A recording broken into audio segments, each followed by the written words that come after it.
So guys, दुर्बल विद्युत अपघट्यों की मोलर चालकता निकालनी है अपने को कोलराउस नियम से। कौन सा विद्युत अपघट्य दुर्बल है, लेकिन एक मज़ेदार बात यह है कि दुर्बल विद्युत अपघट्य की मोलर चालकता निकाल सकते हैं हम प्रबल विद्युत अपघट्य से। क्या बात है, मतलब आपके पास में प्रबल की विद्युत अपघट्य की चालकता दे रखी है और उस प्रबल विद्युत अपघट्य की चालकता से आप निकाल सकते हो दुर्बल विद्युत अपघट्य की मोलर चालकता। और उसके आयनों से कैसे निकाल सकते हो? देखो, जैसे आपको मैं कहूं कि आपको सबसे पहले निकालनी है, नंबर 1 तरीका वो है आयनों की मोलर चालकता से। आयनों की मोलर चालकता से, आयनों की मोलर चालकता से निकालना है तुम्हें किसकी? वो भी प्रबल आयनों की मोलर चालकता से निकालना है, वो भी किसकी? दुर्बल विद्युत अपघट्यों की। तो एक बात बताइए, ये रहा आपका एसिटिक एसिड CH3COOH, कैसा विद्युत अपघट्य है? बिल्कुल सही, दुर्बल विद्युत अपघट्य है। और ये है CH3COO अन्य, ये सोडियम एसीटेट कैसा है? प्रबल विद्युत अपघट्य। और HCl ये भी प्रबल विद्युत अपघट्य है और NaCl ये भी प्रबल विद्युत अपघट्य है।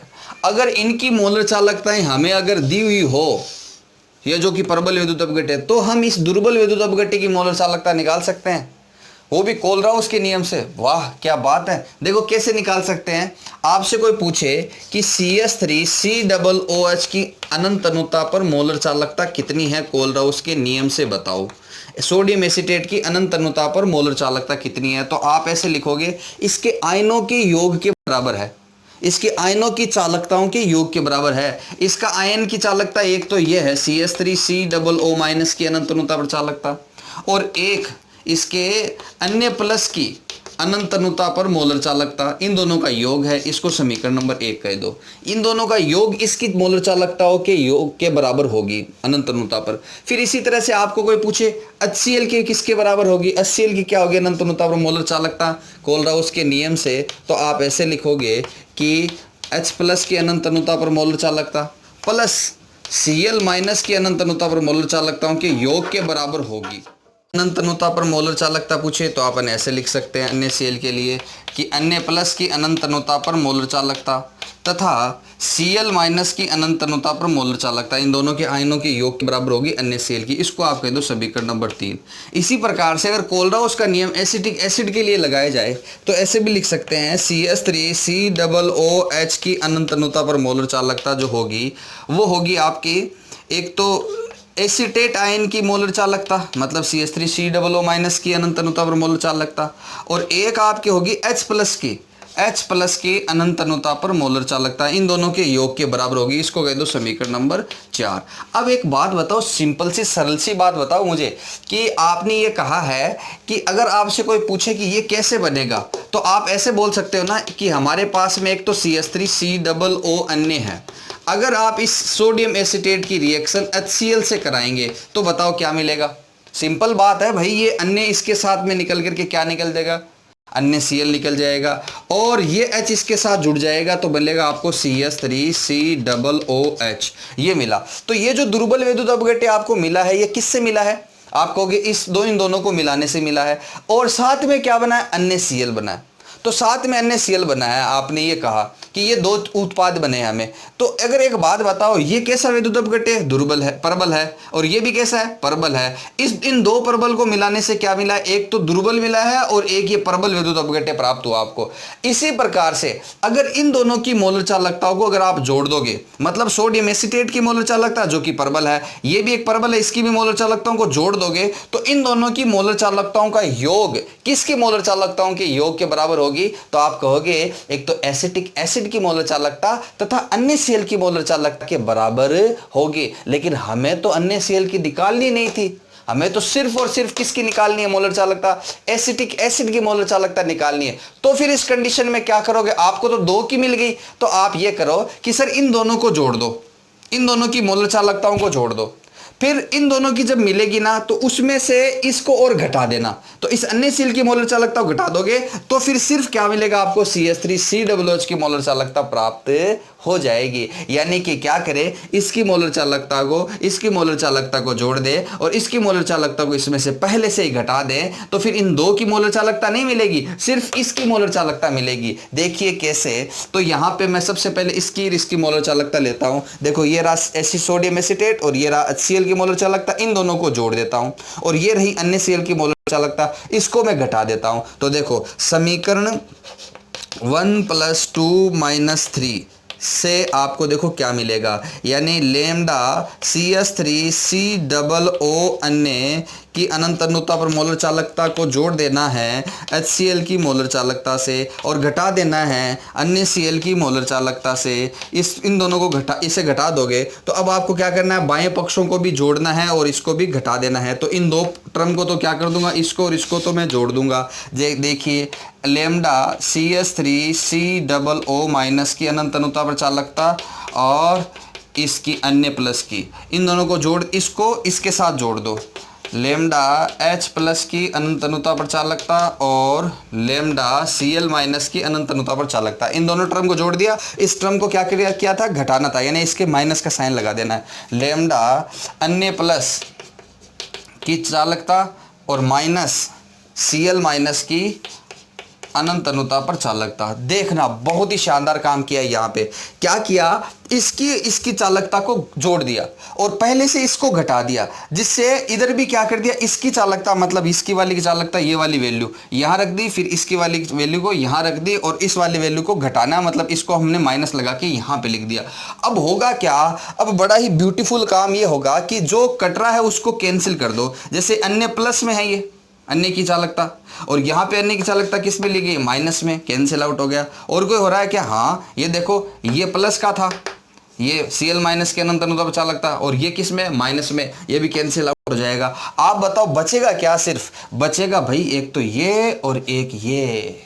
लो भाई ये और ये आ गया आपके पास में, यानी CH3COO- की अनंत अनुता पर चालकता आई है और एक क्या आई है, लेमडा H+ की अनंत अनुता पर चालकता। अरे ये तो चमत्कार हो गया। इन दोनों आयनों की चालकताओं का योग तो किसके बराबर होता है, देखो जरा यहाँ किसी समीकरण में आपको मिल रहा है क्या, इसकी और इसकी चालकता। देखो ये और ये दोनों तो योग किसके बराबर आ रहा है, एसिटिक एसिड की मोलर चालकता के बराबर आ रहा है। इसका मतलब कि हमने तो क्या किया था, परबल की चालकता ली थी, परबल की चालकता ली थी, परबल की चालकता ली थी, लेकिन आ गई किसके आयनों की चालकता, दुर्बल की चालकता आ गई हमारे पास में। यानी हमने दो परबल विद्युत अपघट्यों की मोलर चालकता को जोड़ दिया, एक को घटा दिया, तो हमें मिला क्या, रिजल्टेंट दुर्बल विद्युत अपघट्यों की आयनों की चालकता हमें प्राप्त हुई। यानी कि ये तो मिल गई आपको, ये तो किसके बराबर है, एसिटिक एसिड की अनंत अनुता पर मोलर चालकताओं के योग के बराबर है। यानी कि अगर आपको पास में दो परबल और एक और परबल दे रखा हो तो दो परबल को जोड़ करके एक परबल की विद्युत अपघट्य की मोलर चालकताओं को जोड़ करके घटा करके गणना कर करके आप किसकी विद्युत अपघट्य की चालकता निकाल सकते हो, दुर्बल विद्युत अपघट्य की मोलर चालकता निकाल सकते हो। क्या भाई ये बात समझ में आई क्या आपको, ऐसे निकाल सकते हैं हम किसी भी प्रबल विद्युत अपघट्यों की सहायता से दुर्बल विद्युत अपघट्यों की मोलर चालकताओं को गणना करके, सिर्फ गणना करके निकाल सकते हैं चालकता। ये तो बात हुई इसके लिए, कोलराउस के नियम के लिए। अब अपन कहते हैं कि ऐसा ही कोई न्यूमेरिकल हो तो उस न्यूमेरिकल पे बात करते हैं कि आपके पास में CH3COO अन्य मतलब सोडियम एसीटेट और HCl और अन्य Cl की 298 केल्विन पर अनंत अनुता पर मोलर चालकता दे रखी है। मतलब CH3COO अन्य की अनंत अनुता पर मोलर चालकता जो है वो आपको दे रखी है कितनी, 91। और इसके बाद में दे रखी है एक HCl की अनंत अनुता पर मोलर चालकता आपको दे रखी है, वो है 425.4। और एक आपको दे रखी है अन्य Cl के लिए, अन्य Cl के लिए भी आपको दे रखी है अनंत अनुता पर मोलर चालकता। वो कितनी दे रखी है आपको, 126.4 siemens semi square mole inverse, ये दे रखी है, ये आपको दे रखी है इतनी जो आपको मोलर चालकता दे रखी है। अब एक बात बताओ कि आपको ये एक प्रबल विद्युत अपघट्य की मोलर चालकता दे रखी है, HCl की परबल विद्युत अपघट्य मोलर चालकता दे रखी है और अन्य Cl की भी मोलर चालकता आपको दे रखी है। तीनों परबल विद्युत अपघट्यों की दे रखी है और पूछा है कि एसिटिक एसिड की मोलर चालकता निकालो, मतलब लैम्डा CH3COOH की अनंत अनुता पर चालकता निकालो। तो अभी के डेरिवेशन में अपन ने पढ़ रखा है कि अगर इसकी रिएक्शन इसके साथ कराते हैं, मतलब CH3COOH की रिएक्शन HCl से कराएंगे तो H इससे जुड़ जाएगा, अन्य Cl निकल जाएगा, लेकिन हमें एसिटिक एसिड तो मिलेगा लेकिन अन्य Cl निकलेगा। तो हम क्या करेंगे, अन्य Cl को घटा देंगे, मतलब इन दोनों की मोलर चालकता को जोड़ करके इसकी मोलर चालकता को घटा देंगे, तो फिर हमें किसकी मोलर चालकता मिलेगी, अन्य Cl एसिटिक एसिड की मोलर चालकता मिलेगी। तो हम क्या करेंगे, अभी जो डेरिवेशन किया है उसके बेसिस पर कि इन दोनों को इसकी निकालनी है अगर आपको, तो आप क्या करो, इसकी मोलर चालकता और HCl की मोलर चालकताओं में से घटा दो अन्य Cl की मोलर चालकता। तो अभी आपने पढ़ा कि हमें मिलेगी H+O acetic acid acetate ion और H+ की मोलर चालकताओं के आयनों के योग के बराबर मिलेगी, यानी कि ये मिलेगी आपको एसिटिक एसिड की मोलर चालकता के बराबर मिलेगी आपको। तो आप क्या करो, बस कुछ नहीं करना था, ये बस कंसेप्ट क्लियर रखना था दिमाग में कि एसिटिक एसिड की पूछिए लेकिन दे रखी है परबल की, मतलब परबल विद्युत अपघट्यों की तो दे दी और दुर्बल की पूछी है, तो कोई बात नहीं है ना, परबल की वालों को हम जोड़ करके घटा करके पर दुर्बल की निकाल लेंगे।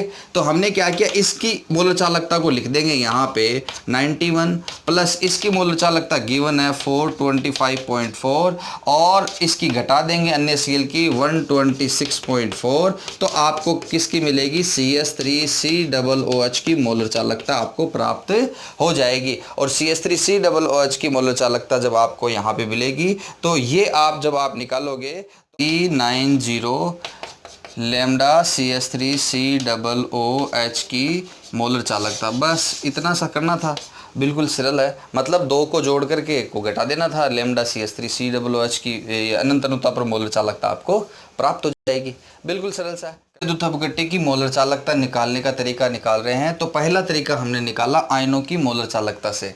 अब नंबर 2 दूसरा तरीका भी है दुर्बल विद्युत अपघट्यों की चालकता निकालने का, और वो है आयनों का अभिगमनांक द्वारा। आयनों का अभिगमनांक द्वारा, देखो इसके द्वारा भी हम दुर्बल विद्युत अपघट्यों के आयनों की मोलर चालकता निकाल सकते हैं। कैसे निकाल सकते हैं, आपसे कोई कहे कि जैसे ये धनायन है और इस धनायन की अनंत अनुता पर मोलर चालकता तथा उस परबल विद्युत अपघट्य की अनंत अनुता पर मोलर चालकता, परबल विद्युत अपघट्य की पूरे की, इन दोनों का अनुपात जो होता है वो उस आयन का अभिगमनांक कहलाता है। C का मतलब होता है कैटाइन और N प्रदर्शित करते हैं अभिगमनांक को, तो ये कहलाता है, या आप यूँ बोल दो T प्लस का यानी धनायन का अभिगमनांक कहलाता है।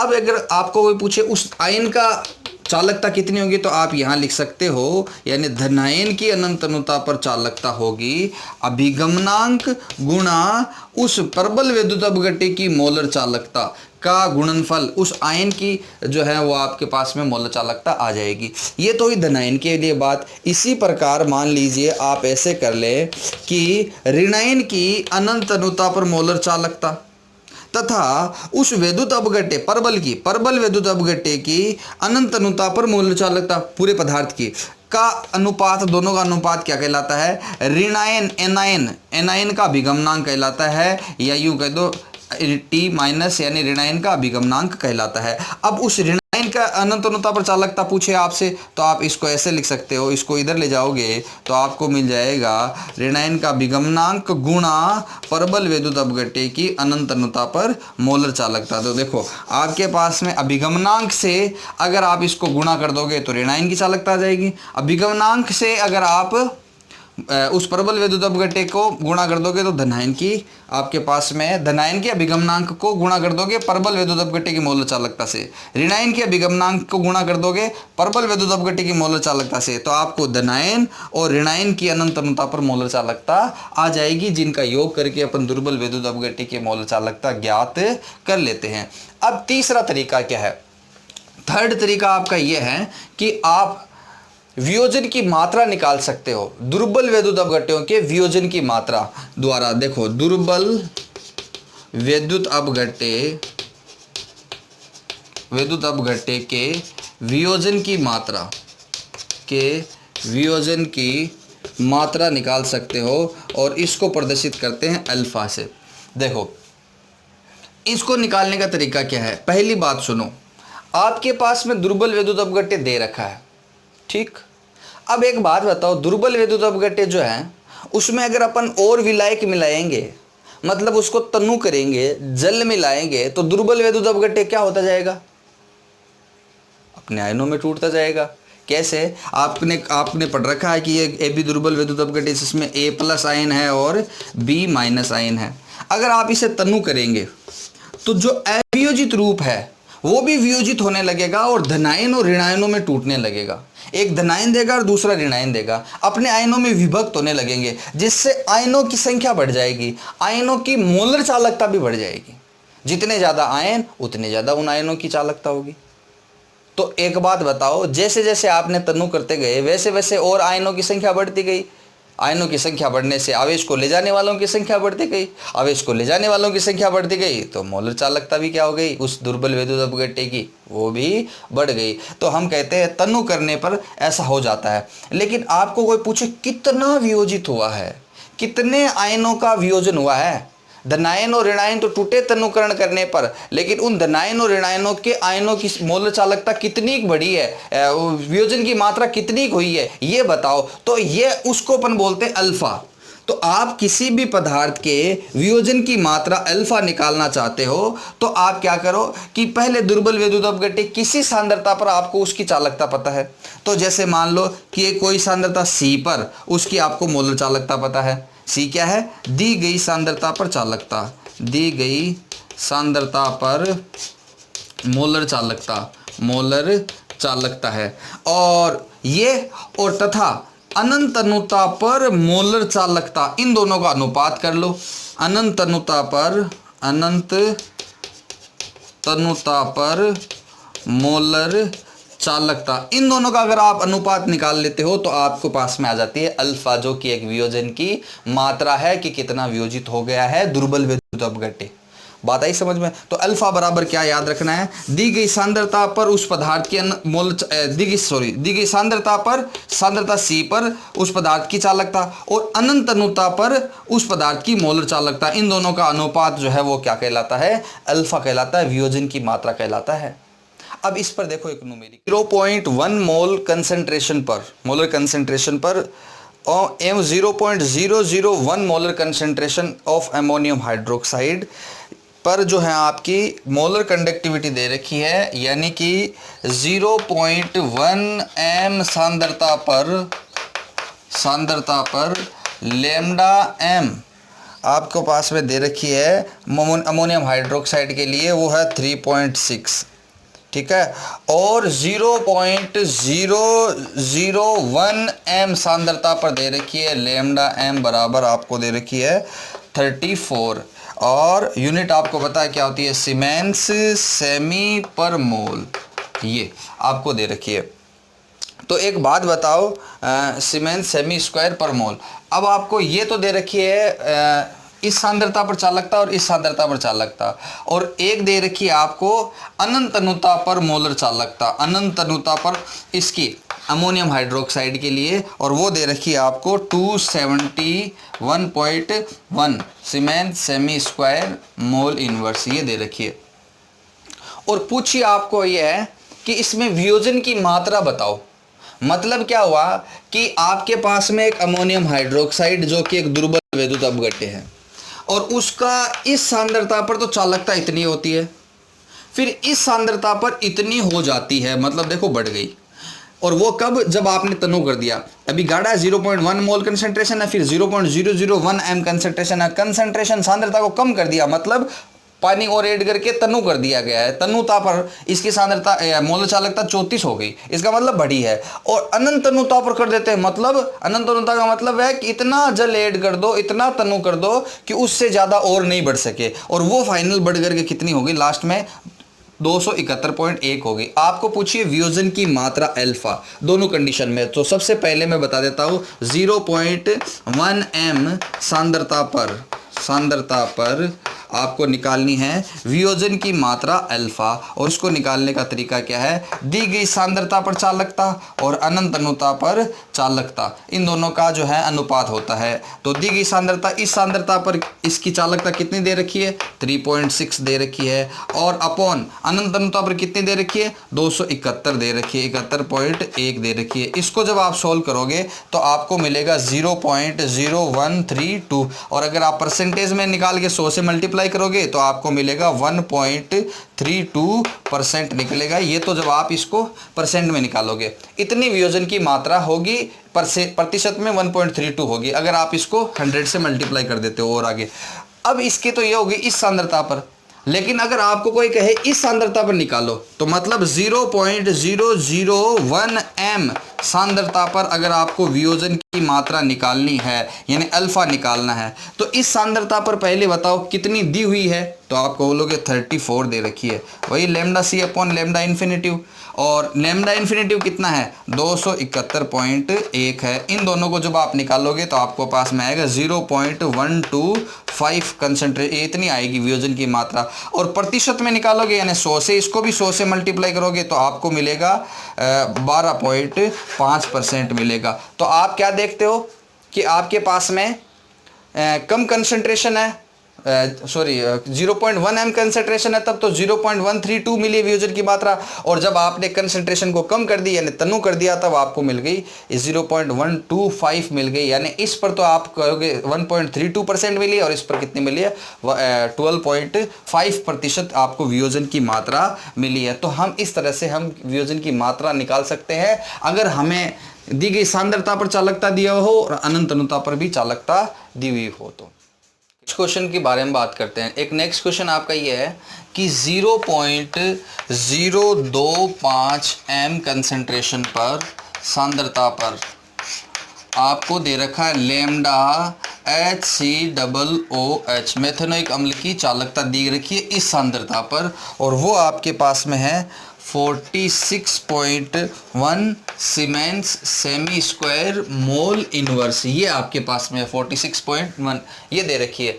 इसके अलावा क्या दे रखी है, इसके अलावा दे रखी है लैम्डा H प्लस दे रखा है अनंत अनुता पर, और वो दिया हुआ है आपका 349.6, और एक आपको दे रखा है HCOO माइनस की अनंत अनुता पर चालकता, और वो आपके पास में है 54.6 siemens semi square mole inverse, ये आपको दे रखा है।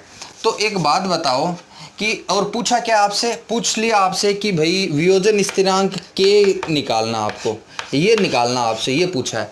तो देखो ये बहुत शानदार क्वेश्चन है, इसको कई सारे स्टेप में करेंगे। जैसे सबसे पहले ये तो आपको चालकता दे रखी है इस सांद्रता पर, इस मेथेनोइक अम्ल की, लेकिन ये तो इनके आयनों की मोलर चालकता है और वो भी अनंत अनुता पर है। तो आप अगर ऐसे लिखेंगे कि मेथेनोइक अम्ल की अनंत अनुता पर चालकता किसके बराबर होगी, तो आप बोलोगे इसके और इसके योग के बराबर होगी कोलराउस के नियम से।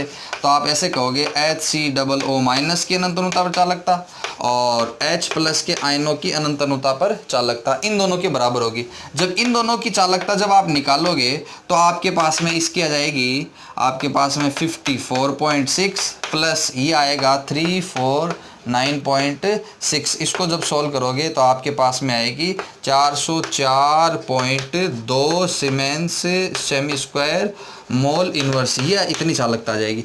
ये कब आई है आपके पास में, अनंत अनुता पर आई है। क्या आपके पास में दी गई सांद्रता पर चालकता है क्या, दोनों का अनुपात क्या कहलाएगा, वियोजन की मात्रा कहलाएगा। और फिर उस वियोजन की मात्रा से हम निकाल लेंगे वियोजन स्थिरांक। देखो कैसे निकाल लेंगे, इसका तरीका क्या है कि आप क्या करोगे, अल्फा निकालोगे। अल्फा का सूत्र क्या है, दी गई सांद्रता पर चालकता और अनंत अनुता पर चालकता, इन दोनों का अनुपात कहलाता है। दी गई सांद्रता पर चालकता अपने को क्वेश्चन में दे रखी है, ये रही 46.1, और अनंत अनुता पर चालकता अभी अपन ने इन दोनों को जोड़ करके निकाल ली थी 404.2। ये जब आप निकालोगे तो इसका आंसर आपके पास में आएगा 0.114। ये इतना वियोजन की मात्रा आएगी, करके देखना आप, 0.114 आएगा। ठीक, ये तो आ गया वियोजन की मात्रा। अब आप बताओ आपके पास में था क्या, आपके पास में था HCOOH मेथेनोइक अम्ल है, और मेथेनोइक अम्ल जब टूटता है तो आपको देता है एक तो HCOO माइनस देता है और एक देता है H प्लस। ठीक, हम क्या करते हैं प्रारंभ में मान लेते हैं, प्रारंभ में इसके पास में इसकी सांद्रता इकाई मान लेते हैं, और इसकी सांद्रता जब ये वियोजित हुआ ही नहीं है तब इनकी क्या है, इनके आयनों की सांद्रता कितनी है, 0 0 है, यानी कोई वियोजन नहीं हुआ है। लेकिन अगर मान लें आपकी थोड़ी देर बाद में इसकी मात्रा अल्फा वियोजित हुई और इसकी भी कितनी वियोजित हुई है, अल्फा, तो इसके इकाई सांद्रता में से अगर ये वियोजित होकर निकल जाता है तो इसके इकाई में से ये अल्फा घटा देंगे, या यूँ कहेंगे इसके इकाई आयतन में से अगर ये H प्लस की अल्फा मात्रा निकल जाती है तो इसके रेफरेंस में भी 1 माइनस अल्फा कर देते हैं। लेकिन अगर आपको कहे ये तो हो गई वियोजन पर, वियोजन की मात्रा हो गई, ये अल्फा वियोजन हो गया तो ये बच गया। अब आपको कोई कहे सांद्रता C पर, सांद्रता C पर कितना होगा, तो C से सबको क्या कर देंगे, मल्टीप्लाई कर देंगे, C 1 माइनस अल्फा कर देंगे, इसको C अल्फा कर देंगे और इसको क्या कर देंगे, C अल्फा कर देंगे। इतना करेंगे, क्लियर है, कर देंगे इतना। फिर इसके बाद में देखो आप क्या कहते हो, कभी भी आप साम्य स्थिरांक लिखते हो तो आप ऐसे लिखते हो उत्पाद की सांद्रता बटा क्रिया कारक की सांद्रता लिखते हो। तो यहाँ पर भी अपने को वियोजन स्थिरांक K लिखना है, और K लिखने के लिए क्या करोगे, इसकी उत्पाद ये है H प्लस और HCOO माइनस इनकी सांद्रता, और ये है HCOOH की सांद्रता, इन दोनों का अनुपात लिखते हो। तो आप ऐसे लिखोगे कि भाई HCOO माइनस की सांद्रता और H प्लस की सांद्रता, और नीचे लिखते हो HCOOH की सांद्रता, इनका अनुपात उत्पाद की सांद्रता बटा क्रिया कारकों की सांद्रता का अनुपात क्या कहलाता है, वियोजन की मात्रा, यानी वियोजन स्थिरांक K कहलाता है। वियोजन की मात्रा नहीं, वियोजन स्थिरांक K कहलाता है। और इसको अपन लिख देंगे, इसकी अपने को पता है C अल्फा है और H प्लस का भी C अल्फा है, HCOOH की सांद्रता है C 1 माइनस अल्फा है। तो अपन ये लिख देंगे C अल्फा गुणा C अल्फा बटा है C 1 माइनस अल्फा। C से C कैंसिल आउट हो गया, आपके पास में बचा है C alpha square upon 1 minus alpha, ये बचा है, ये आपके पास में आ गया K। अब इसमें आपको सिर्फ क्या करना है, वैल्यू पुट करनी है। सांद्रता C कितनी दे रखी है, 0.025 m सांद्रता पर ये दे रखी है। वियोजन की मात्रा अभी आपने निकाली है, लैम्डा C बटा लैम्डा इन्फिनिटिव करके 0.014 करके निकाली है। बस वैल्यू पुट करो, तो आप यहाँ कर देता हूँ मैं, K बराबर आप लिखोगे, C दे रखी है आपको 0.025 इंटू अल्फा आपने अभी निकाल लिया है 0.114 का whole square upon 1 minus alpha, 1 minus alpha दे रखी है 0.114। इसको जब तुम सोल्व करोगे तो तुम्हें एक वैल्यू ऑब्टेन होगी, वो ये होगी 3.67 इंटू 10 की पावर -4 मोल लीटर इनवर्स, ये मिलेगी आपको। ये आपके पास में वियोजन स्थिरांक क्या आ जाएगा, तो ऐसे करना था। तो देखो ये एक अच्छा क्वेश्चन है, एक बार फिर से बता देता हूँ क्या करना है। आपको क्या दिया था, 0.025 मोल सांद्रता पर इसकी सांद्रता दे रखी थी मेथनोइक अम्ल की 46.1, ये अनंत अनुता पर नहीं है, लेकिन इसके आयनों की अनंत अनुता पर दे रखी है, तो इनका योग करके इसकी अनंत अनुता पर हम निकाल लेंगे। ये रही, आपने इसके योग करके निकाल ली 404.2 निकाल ली। अब दी की सांद्रता पे दी हुई थी, अनंत पे आपने जोड़ के निकाल ली, तो दोनों का अनुपात निकालोगे तो क्या जाएगा, वियोजन की मात्रा आ जाएगा। फिर हमने क्या कर दिया, एक इक्विलिब्रियम चैप्टर का, साम्य अवस्था चैप्टर 11वीं क्लास का एक कंसेप्ट यहाँ पे लगा दिया कि मेथनोइक अम्ल इन आयनों में टूटता है जिसकी प्रारंभ में सांद्रता 1 है, इसकी 0 मानते हैं, और वियोजन इसका मान लो अल्फा हो गया, इसका भी अल्फा मात्रा वियोजित हुई है, तो इसकी बची कितनी, तो इकाई आयतन में से 1 माइनस अल्फा कर देंगे। फिर अपन ने क्या किया, सांद्रता C पर, तो इसको C से पूरे वो मल्टीप्लाई कर देंगे। तो अब इसके बाद में हमने कहा साम्य स्थिरांक बराबर उत्पाद की सांद्रता बटा क्रिया कारक की सांद्रता। उत्पाद ये और ये है, क्रिया कारक ये है, और इन दोनों को अपन वैल्यू पुट करके ये फॉर्मूला बना लेंगे और इस फॉर्मूले में हम वैल्यू पुट कर देंगे। बोलो बात समझ में आई क्या? यानी इस तरह से हम ये क्वेश्चन कर सकते हैं। जो नेक्स्ट न्यूमेरिकल आप स्क्रीन पर देख रहे हो, ये आपको खुद से करना है। मतलब कोलराउस का नियम लगाना है। आपको आयनों की चालकता दे रखी है, लेकिन आपको मैग्नीशियम क्लोराइड के लिए कोलराउस का नियम लिखना आना चाहिए। अगर नहीं आता है तो इससे पिछले वाले लेक्चर में मैंने आपको बता रखा है MgCl2 की मोलर चालकता कैसे लिखते हैं कोलराउस के नियम से। पहले वो लिखोगे, फिर वैल्यू पुट करके आपको सिर्फ सोल्व करना है। ओके गाइस, कर सकते हो। आई होप आपको ये आज का लेक्चर समझ में आया होगा। मिलते हैं नेक्स्ट क्लास में, तब तक टेक केयर।